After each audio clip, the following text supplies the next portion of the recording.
Cajun Chicken Alfredo is like the vanilla ice cream of American restaurant fare. It's enjoyable, it's inoffensive, and it's got some room for improvement if we're totally honest with ourselves. I don't know, Cajun Chicken Alfredo is like chicken tender for adults, and I love chicken tenders, and I love Cajun Chicken Alfredo. I'm gonna give you the keys you need for the ultimate Cajun chicken pasta at home. Really, this recipe is all about two things: super juicy, well-seasoned blackened chicken breast, and an Alfredo sauce that is flavorful and not at all gloopy. I'm aiming for something that is nothing like jarred sauce.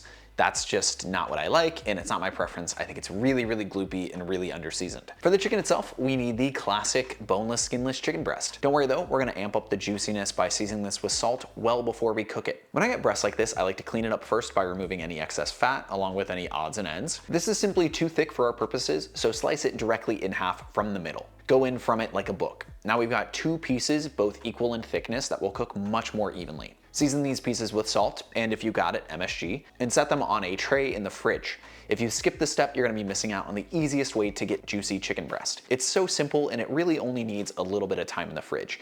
Even 30 minutes here is enough to make a noticeable difference in the final chicken. While that hangs out in the fridge, let's make our blackening spice. This is essentially homemade Cajun seasoning, so feel free to use Tony's if you're that kind of person. My recommendation would be to use the low salt ones because we've already salted the chicken. In a container, mix together 5 grams or 2 teaspoons of smoked paprika, 3 grams or 1 teaspoon of cayenne, half a gram or 1 teaspoon of oregano, half a teaspoon of sage, 3 grams or 1 teaspoon of onion powder, 3 grams or 1 teaspoon of garlic powder, pepper, and the secrets are white pepper and celery powder. Just like a couple shakes of both. I think these two things make this version a little special. The white pepper is hotter than regular black pepper, kind of like a horseradish type spice, and the celery brings some nice vegetal flavor otherwise lacking from the dish. The only real sauce prep needed is a few cloves of grated garlic. I've been doing like 5 in mine, which sounds like a lot for Alfredo, but I like to soften them in the butter before adding the cream so it's less intense of a garlic flavor, more mellow and sweet rather than like sharp and pungent. The other step is grating a ton of Parmesan cheese.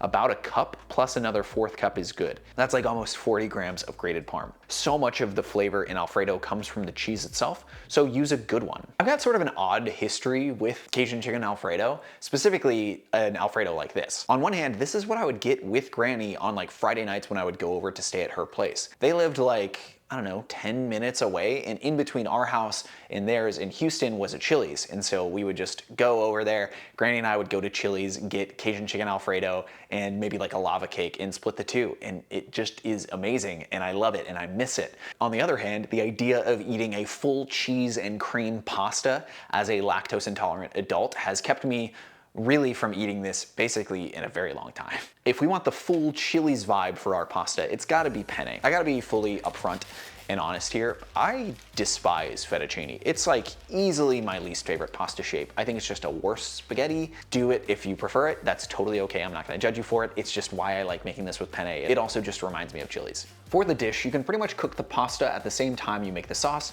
and cook the chicken. With all of the cheese grated, bring a pot of heavily salted water to the boil. It's also the right time to take our chicken out of the fridge and season it with the Cajun spice. A nice sprinkle on each piece is nice, and this is what you're gonna be left with. It's about exactly enough seasoning we need for our sauce, so save it for later. For the chicken, these pieces are thin enough to not really have to worry about undercooking them. Really just heat a pan over medium and be sure to crank your fans so you don't pepper spray yourself. I like to cook my chicken on the cast iron. Add a little oil once hot and then drop in the chicken pieces.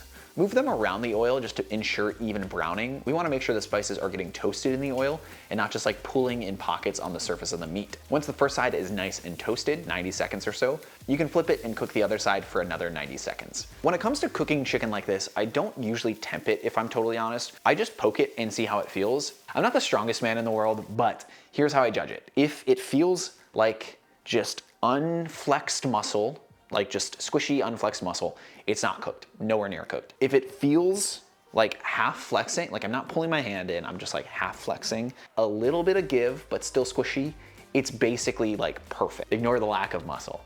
If it feels like a hard, balled, like really, really tight, tense muscle, it's probably a little overcooked and you can take it out of the pan. I poke it with my tongs, I poke it with my fingers, and that's how I judge the doneness of my chicken. It works really well for thin pieces like this. It's a little harder to tell with a really, really thick American grocery store chicken breast. Remove it from the pan once it's cooked, and this can rest lightly tented with foil to stay warm while we make the sauce. At the same time you start the sauce, you can drop your pasta into the water. I just cook it to the lower end of the box timer, so this one's 10 minutes. In a large pot, begin melting a stick of butter and add in the grated garlic as it melts. I like the garlic to begin cooking now to take the sharpness out. Let the butter do its magic until the garlic is cooked, and then pour in the heavy cream and season it with the rest of your Cajun seasoning. Bring this to a light simmer and cook it for a few minutes so it thickens slightly. The cream should emulsify with the butter during this cooking stage, so be sure to stir it.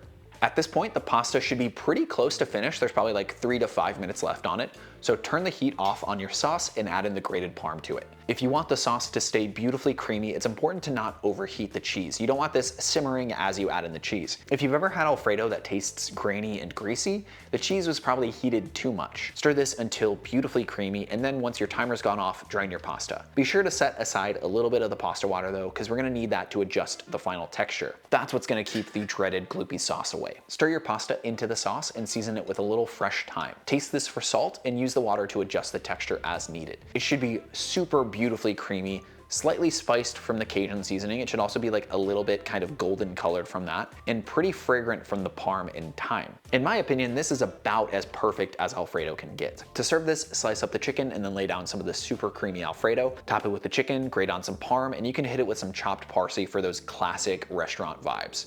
Chili's puts diced tomatoes on theirs, but ever since I was a kid, I always just picked them off. I also think they serve it with garlic bread, and you're not gonna hear me complain about that. Now, if you've ever been to Chili's, this should be immediately recognizable. It's got the beautiful spiced Alfredo coating the penne. The chicken is spicy and really, really juicy from all of the work that we took into seasoning it beforehand. And to me, it's a really, really delicious and kind of a special dish. Yeah, I don't know. This really reminds me of Granny. This is like, this and Taco Bell are the two sort of fast food style memories that I really have with Granny, and I just wanted to eat it again. I don't live in a place with a Chili's. Seattle unfortunately doesn't have one, so I can't like go out and get it. So I kind of just needed it. I've been missing her a lot lately, and this was a good way to sort of relive all those memories of the fun sleepovers we would have. This is really, really delicious, and I would say surprisingly important to me. Shout out to everybody supporting me on Patreon. I really, really appreciate it. Your support this year has meant the world to me. Check it out and consider becoming a patron on patreon.com/CameronMarty. Thank you so much for watching this video and listening to my ramblings